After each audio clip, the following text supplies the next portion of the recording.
வணக்கம். நீங்க எப்போதாச்சும் யோசிச்சிருக்கீங்களா?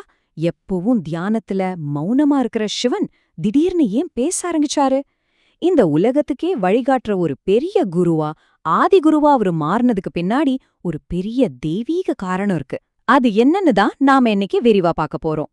நாம பார்க்க போற இந்த ஆழமான விஷயங்களுக்கெல்லாம் மூலம் எது தெரியுமா? அதுதான் காஞ்சி மகாபெரியவா. அவரோட உபதேசங்கள், போதனைகள், எண்ணங்கள் இதையெல்லாம் தொகுத்து ஒரு பொக்கிஷமா கொடுத்திருக்காங்க. அதுதான் தெய்வத்தின் குரல். இந்த ஞான களஞ்சியத்துல இருந்துதான் நாம இந்த உண்மைகளை தெரிஞ்சுக்க போறோம். சரி, இந்த கதைக்குள்ள போறதுக்கு முன்னாடி நாம ஒரு முக்கியமான விஷயத்த புரிஞ்சுக்கணும். யோகம். யோகம்னா உடனே நமக்கு ஆசனம், உடற்பயிற்சி தான் ஞாபகத்துக்கு வரும். ஆனா அது மட்டும் இல்ல. வேத ஞானத்தோட உச்சக்கட்ட இலட்சியமே இந்த யோகம்தான். அதாவது நம்ம ஜீவாத்மா அந்த பரமாத்மாவோட எந்த வித்தியாசமும் இல்லாம ஒன்னா கலக்கிறது. ஆனா ஒரு கட்டத்துல இந்த உன்னதமான பாதை கொஞ்சம் கொஞ்சமா சிதைய ஆரம்பிச்சுது. ஆமா, இந்த உன்னதமான பாதைக்கு ஒரு பெரிய ஆபத்து காத்துட்டு இருந்துச்சு. குறிப்பா ஸ்ரீ கிருஷ்ணரோட காலத்துக்கு பிறகு ஒரு பெரிய ஆன்மீக நெருக்கடி உருவாக ஆரம்பிச்சுது. ஸ்ரீகிருஷ்ணர் பகவத்கீதை மூலமா இந்த யோக மார்க்கத்தை மறுபடியும் நிலைநாட்டினார், அது உண்மைதான். ஆனா கலியுகம் பிறந்ததும் அந்த பாதை மறுபடியும் சரிய ஆரம்பிச்சுது. இந்த தடவை வந்த ஆபத்து ரொம்பவே ஆழமானதா இருந்துச்சு. அப்போ எத்தனை குழப்பங்கள் வந்துச்சு தெரியுமா? 1 இல்ல, 2 இல்ல, மொத்தம் 72. ஆமாங்க, 72 விதமான குழப்பங்கள். இந்த 72ங்கிறது சும்மா ஒரு நம்பர் கிடையாது. வேத தர்மத்தோட ஆணிவேரைய அசைச்சு பாக்குற மாதிரி ஒண்ணுக்கொண்ணு சம்பந்தமே இல்லாத முரண்பாடான தவறான கொள்கைகள் தான் இந்த 72. இதனால மக்கள் மனசுல ஒரு பெரிய ஆன்மீக இருள் சூழ்ந்து எல்லாமே சிதைஞ்சு போச்சு. இப்போ உங்களுக்கு ஒரு கேள்வி வரலாம். பகவான் கிருஷ்ணரோட கீதை உபதேசம் தான் இருந்துச்சே, அப்புறம் எதுக்கு கலியுகத்தோட இந்த பிரச்சனைய சமாளிக்க ஒரு புது அவதாரம் தேவைப்பட்டுச்சு?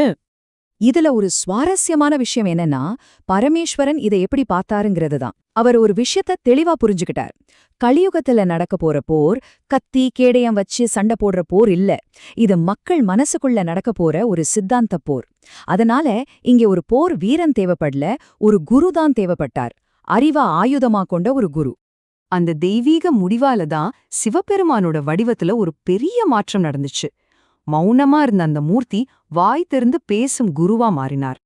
சிவனோட இந்த 2 அம்சங்களையும் கொஞ்சம் பாருங்களேன். ஒரு பக்கம் ஷம்பு, அதாவது தக்ஷணாமூர்த்தியா மௌனமா இருந்து ஆனந்தத்தோட ஊற்றா இருக்கிறது, அது ஒரு நிலையான கிணறு மாதிரி. இன்னொரு பக்கம் சங்கரர், அதாவது அந்த ஆனந்தத்தை மக்களுக்கு கொண்டு போய் சேர்க்கிறவர், பாய்ந்து ஓடும் நதி மாதிரி ஒரு செயல் வீரர். இந்த அவதாரம் ஏன் இவ்ளோ அவசரமா நகர்ந்துச்சுங்கிறத இந்த உவமை ரொம்ப அழகா சொல்லுது. யோசிச்சு பாருங்க. நம்ம குழந்தை கிணத்துல விழுந்துட்டான்னு கேட்டா ஒரு தாய் சும்மா இருப்பாளா? அலறி அடிச்சு ஓடுவாள் இல்லையா? அப்படிதான் தன் குழந்தைகள் பாவத்துல விழறத பார்த்த அந்த இறைவன் இனிமே மௌனமா இருக்க முடியாதுன்னு முடிவு பண்ணிட்டார். இது சும்மா ஒரு கதை இல்ல. இதுக்கு வேதத்திலயும் ஆதாரம் இருக்கு. யஜுர்வேதத்துல வர ஸ்ரீருத்ரம் 2 பேரையும் வணங்குது. ஒன்னு ஜடாமுடியுடன் இருக்கும் சிவன், அதாவது கபர்த்தி. இன்னொன்னு மொட்டையடிச்ச தலையுடன் சந்நியாசியா வர்ற ஆதிசங்கரர், அதாவது வியுக்தகேசன். பாருங்க, சிவனோட இந்த அவதாரத்தை வேதமே முன்னாடியே சொல்லியிருக்கு. சரி, இங்கிருந்துதான் ஆதிசங்கரரோட அந்த மாபெரும் பயணம் தொடங்குது. தர்மத்தை மறுபடியும் நிலைநாட்டுறதுக்காக அவர் செஞ்ச அந்த வெற்றிப் பயணம். அவரோட திக் விஜயத்தை யோசிச்சு பாருங்க. தெற்கே தன் பயணத்தை ஆரம்பிச்சு கிழக்குல பூரி வரைக்கும், மேற்குல துவாரகை வரைக்கும், வடக்குல இமயமலை வரைக்கும் பாரதத்தோட 4 திசையிலையும் பயணம் செஞ்சு இந்த தேசத்தை அறிவுபூர்வமாவும் ஆன்மீக ரீதியாவும் ஒன்னா இணைச்சாரு. அப்போ அவரோட பயணத்தோட தாக்கம் எவ்ளோ பெருசுன்னு பாருங்க. அந்த 72 தவறான கொள்கைகளையும் வெறும் வாதத்தாலேயே ஜெயிச்சாரு. அத்வைதங்கிற உண்மைய மறுபடியும் ஆழமா நிலைநாட்டினாரு. சிதறி கிடந்த பல சின்ன சின்ன பிரிவுகளெல்லாம் வேத ஞானம்ங்கிற ஒரே கொடை கீழே கொண்டு வந்தாரு. எண்ணற்ற சடங்குகளையும் பாரம்பரியங்களையும் அழிஞ்சு போகாம காப்பாத்தினாரு. அவர் இதெல்லாம் செஞ்சு பல 100 வருஷங்கள் ஆயிடுச்சு. சரி, அதனால நமக்கிப்போ என்ன? ஆதிசங்கரர் செஞ்ச இந்த விஷயம் இன்னைக்கு இந்த நவீன உலகத்துல வாழற நமக்கு எப்படி முக்கியம்? இது ரொம்ப ரொம்ப ஆழமான ஒரு கருத்து. நல்ல கேளுங்க. நாம இன்னைக்கு பல ஜெயந்திகளை கொண்டாடுறோம் இல்லையா? ஆனா எல்லா ஜெயந்திகளையும் விட சங்கர ஜெயந்தி தான் ரொம்ப முக்கியம். ஏன்னா அவரு மட்டும் பிறக்காம போயிருந்தா நாம இன்னைக்கு கொண்டாடுற ராமநவமியோ கோகுலாஷ்டமியோ இல்ல வேற எந்த பண்டிகையுமே இருந்திருக்குமாங்கிறதே ஒரு பெரிய கேள்விக்குறிதான். அவர்தான் எல்லாத்தையும் காப்பாத்தினாரு. ஆதிசங்கரர் பெரிய பெரிய தத்துவங்களை மட்டும் சொல்லல, நம்மள மாதிரி சாதாரண மக்கள் கடைபிடிக்க ரொம்ப எளிமையான வழிகளையும் சொல்லியிருக்காரு. இதோ பாருங்க, இந்த 3 விஷயங்களை யார் வேணாலும் செய்யலாம். சாப்பிடும்போது கோவிந்தா கோவிந்தான்னு சொல்லுங்க. காலையில விஷ்ணுவையும் சாயங்காலம் சிவனையும் தியானம் பண்ணுங்க. தூங்க போறதுக்கு முன்னாடி அன்னை பராசக்தி கிட்ட மன்னிப்பும் பாதுகாப்பும் கேளுங்க. அவ்வளவுதான். அந்த தெய்வீக பாதையில இது ஒரு முதல் படி. கடைசியா இந்த ஒரு கேள்வியோட நான் உங்களை சிந்திக்க வைக்க விரும்புறேன்.